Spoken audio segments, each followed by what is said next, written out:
Mas Jolang menjadi raja kedua Mataram dengan gelar Prabu Panembahan Hanyokrawati, Mataram memasuki prahara yang berkepanjangan.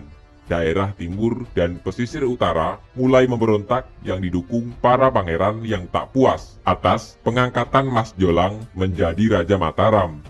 Untuk mengemban amanah pendiri Mataram menjaga warisan ilmu agama dari Kanjeng Sunan Kalijaga, Mas Jolang mengirimkan putranya ke sebuah tempat untuk dididik menjadi penerusnya. Sayangnya, putra tersebut bukanlah seorang putra mahkota. Di sebuah wilayah di Mataram, terdapat sebuah padepokan yang dipimpin oleh Ki Ageng Jejer. Padepokan ini memiliki santri yang cukup banyak. Tak heran bila padepokan ini cukup terkenal di masa itu. Pada suatu hari, seluruh santri laki-lakinya berkumpul di sebuah tempat untuk melakukan latihan bela diri. Dengan disaksikan langsung oleh Ki Jejer, Mas Rangsang, dan Kelana, tampak menjadi perhatian semua orang ketika mereka sedang bertarung.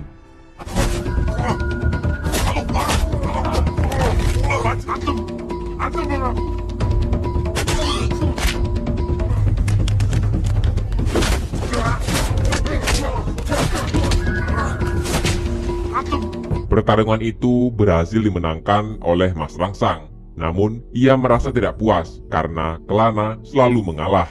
Mas Rangsang meminta Ki Jejer untuk mencarikannya lawan yang seimbang. Namun, tidak ada satu orang pun yang berani. Tiba-tiba, Mas Rangsang mendapat serangan dari manusia bertopeng.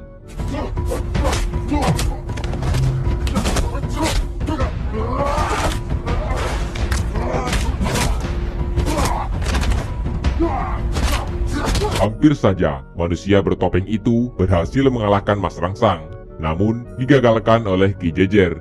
Singaranu kemudian menutup latihan itu dan menyuruh para santri untuk membubarkan diri kembali ke padepokan. Sementara Mas Rangsang dibuat kebingungan dengan sosok misterius yang baru saja menyerangnya.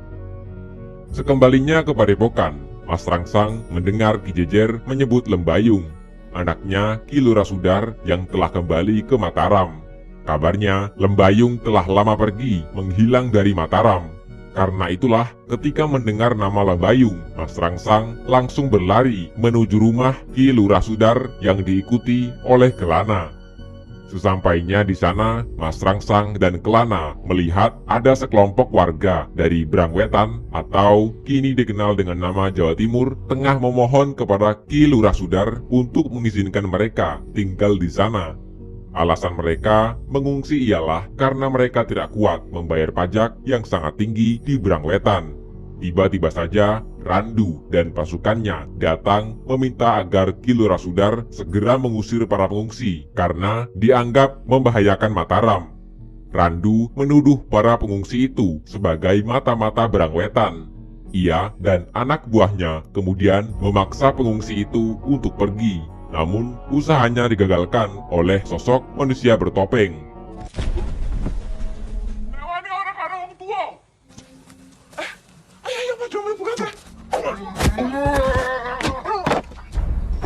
Manusia bertopeng itu kemudian bertarung melawan Randu dan anak buahnya.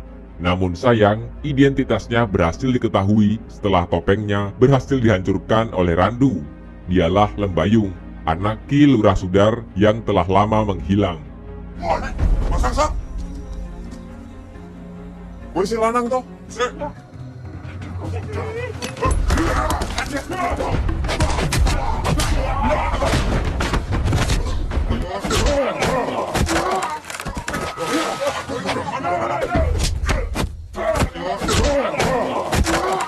Mas Rangsang, Kelana, dan Lembayung bersatu untuk mengalahkan Randu dan anak buahnya.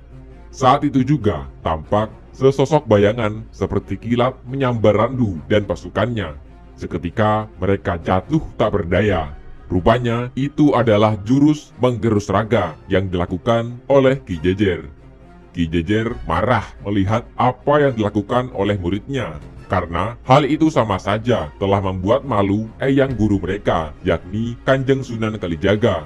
Ki Jejer kemudian mempersilahkan para pengungsi itu untuk tinggal di padepokannya, sementara Randu dan anak buahnya kembali pulang ke rumah mereka. Lembayung kembali kepada kedua orang tuanya. Ternyata selama ini Lembayung pergi mencari kakaknya, Seto, yang hilang di Berangwetan bersama dengan kakaknya Randu. Hal inilah yang membuat Randu selalu mencurigai orang-orang Berangwetan. Pada malam harinya, usai mengaji, Mas Rangsang dan Lembayung saling melepas rindu. Rupanya mereka berdua adalah sepasang kekasih. Mas Rangsang merasa amat kehilangan pasca kepergian Lembayung. Lembayung menjelaskan bahwa penyebab dirinya pergi ialah karena ingin mencari keberadaan Kang Seto. Menurutnya, Kang Seto bukan hanya seorang kakak, namun juga seorang guru. Dari Kang Seto lah, Lembayung belajar bagaimana cara menghargai dan memaknai hidup. Keesokan harinya, Tumenggung Mandurorejo datang ke padepokan Ki Jejer. Kedatangannya ialah hendak menjemput Mas Rangsang untuk kembali ke Mataram. Mas Rangsang pun dengan berat hati pulang menuju keraton. Wajudono, menika minangka kangge ingkang suwun panembahan Hanyokrowati. Dengan dipandu oleh Ki Juru Mertani, sesepuh dan pendiri Mataram, Mas Rangsang diajak masuk ke dalam keraton untuk bertemu dengan sang ibunda, Ratu Dyah Banowati. Ratu Dyah Banowati merupakan istri kedua Prabu Hanyokrawati sekaligus ibunda dari Mas Rangsang. Beliau menceritakan situasi Mataram yang kian hari tak menentu. Perampok dan pengkhianat saling bekerja sama untuk menjatuhkan kekuasaan Prabu Hanyokrawati, ayah Mas Rangsang. Sementara Prabu Hanyokrawati telah berjanji kepada istri pertamanya, Gusti Ratu Tulung Ayu, untuk mewariskan kekuasaannya kepada Pangeran Martapura, sehingga Mas Rangsang tidak memiliki hak untuk mewarisi kekuasaan sang ayah. Namun, belakangan diketahui Pangeran Martapura menderita kelainan mental. Sang ibu kemudian meminta Mas Rangsang untuk menikah dengan Putri Adipati Batang. Usai mendengar permintaan ibundanya, Mas Rangsang kemudian kembali ke padepokan. Sebenarnya, ia berat hati menuruti permintaan kedua orang tuanya karena ia sudah terlanjur jatuh hati pada Lembayung. Namun, di sisi lain, ia juga tak berani membantah permintaan orang tuanya tersebut. Karena itulah, Mas Rangsang kembali ke padepokan untuk meminta nasihat dari sang guru. Selain karena tidak ingin dijodohkan, Mas Rangsang juga enggan kembali ke keraton karena ingin menjadi ulama saja. Diam-diam, Lembayung menguping pembicaraan Ki Jejer dan Mas Rangsang, sehingga dia akhirnya tahu bahwa Mas Rangsang rupanya keturunan bangsawan. Pada suatu hari, Lembayung berburu sendirian ke hutan.